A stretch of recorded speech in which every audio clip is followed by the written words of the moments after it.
నాకు మారిపోవాలి, నీకు మారతం కాదు, ఒకరిని ఒకరు భరించాలి.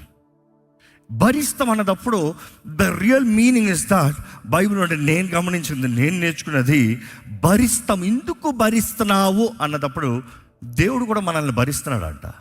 అవునా కదా? దేవుడు మనల్ని భరిస్తున్నాడు. ఎందుకు భరిస్తున్నాడు? మనము మారుతామని, మన జీవిత విధానాన్ని మార్చుకుంటామని.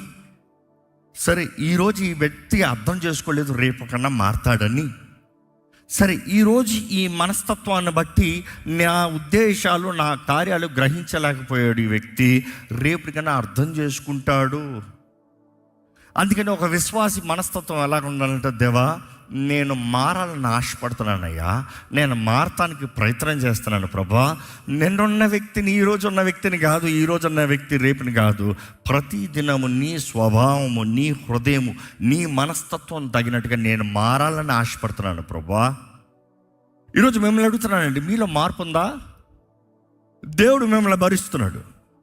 ఎంతమంది కూడా ఉన్నవారు చెప్పగలుగుతారు, దేవుడు నన్ను భరిస్తున్నాడు, నేను గ్రహిస్తున్నాను అన్నవారు చేతులు హల్లెలూయా చెప్తారా? దేవుడు మనల్ని భరిస్తున్నాడు, మనం ఒకరిని ఒకరు భరించుకోవాలని దేవుడు వాక్యం తెలియజేస్తుంది.